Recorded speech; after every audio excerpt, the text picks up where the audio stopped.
เมียวสีสุดาค่ำแล้วเตรียมนอนได้แล้วเนาะแต่งเนื้อแต่งตัวสีสุดาสีทองสีทองแพนด้าเทาแพนด้าหนวดแพนด้าหนวด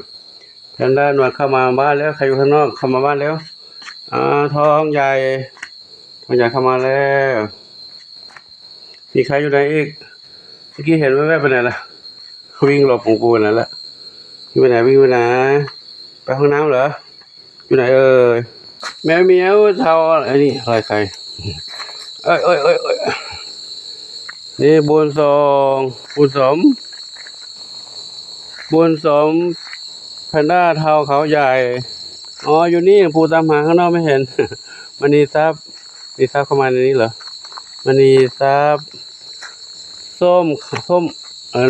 อนนุ่มรอดำขาวสีแว่นตามไม่ใช่สีลูกสี่จำจุลีทองเล็กอยู่นี่กันเนาะอยู่ที่ทองเล็กกันเดี๋ยวไปดูทางนี้ใครเอกจินตลานาวรัตน์จินตลากินน้ำจินตลาโอ้เพชรดำน้อยสีดำมองไม่เห็นเลยเพชรดำน้อยนาวรัตน์ก็แต่งตัวแล้วจะนอนแล้ว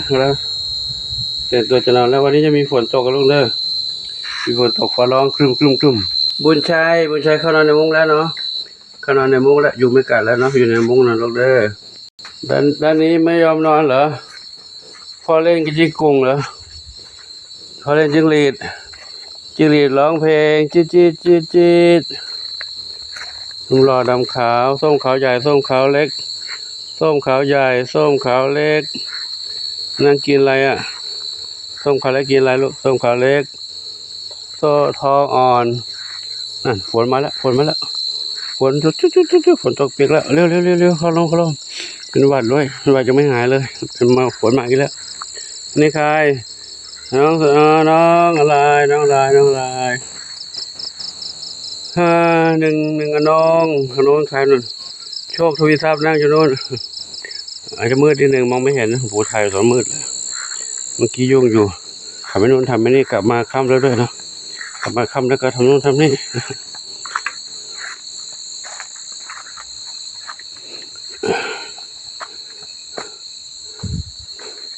เดี๋ยวดูน้องเล็กก่อนน้องเล็กสิ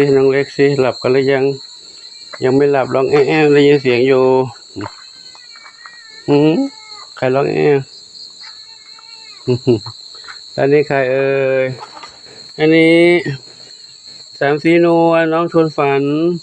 ชวนฝัน2กินอาหารกันแล้วเนาะกินข้าวกินน้ำโอ้ยเปลี่ยนไปแล้วป่าสนแล้วร้องแอ๊ะอะไรลูกน้องมีสุข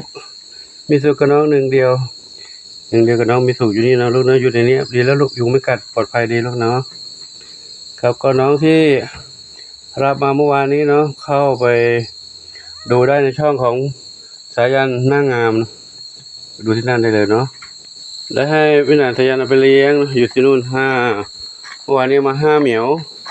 อยู่ที่นี่ขะร้องกระจองงอแงไม่มีใครป้อนนมให้เนาะได้ให้พี่หนาสายันเอาไปเลี้ยงที่บ้านไปรวมกับน้องเด็ดเดี่ยวอยู่ด้วยกันตอนนี้น้องเด็ดเดี่ยวก็เลยไม่เหงามีเพื่อนเล่นด้วยไม่เหงาแล้วนู่นเนาะ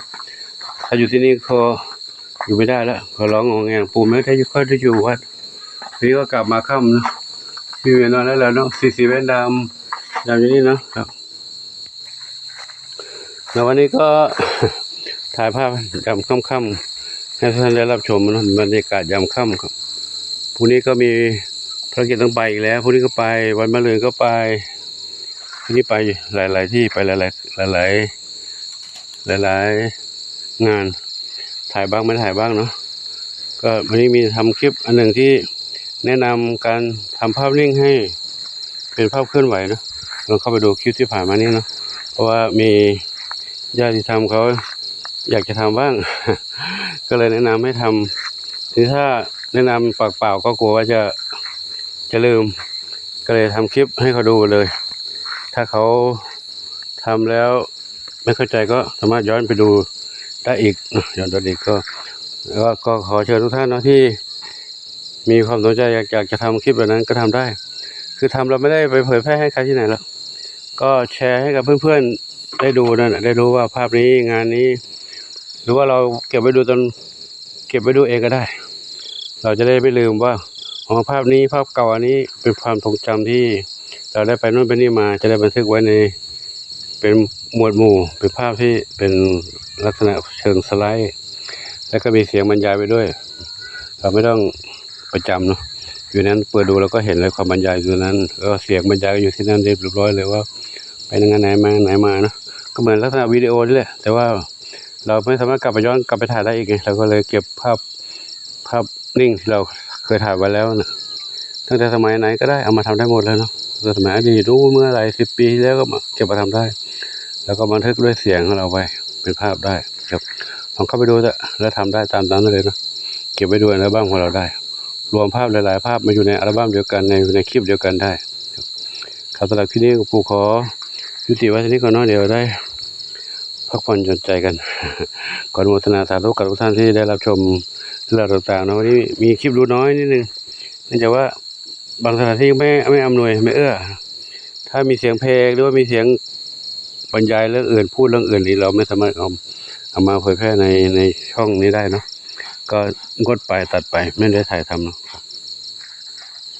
ครับสำหรับคลิปนี้ก็ขอยุติไว้ที่นี้เนาะพบกันใหม่ในคลิปต่อไปขอความสุขจงมีแด่ทุกคนทุกท่านที่มีความรักความเมตตาต่อสรรพสัตว์ทั้งหลายมีความรักความเมตตาต่อน้องเหมียว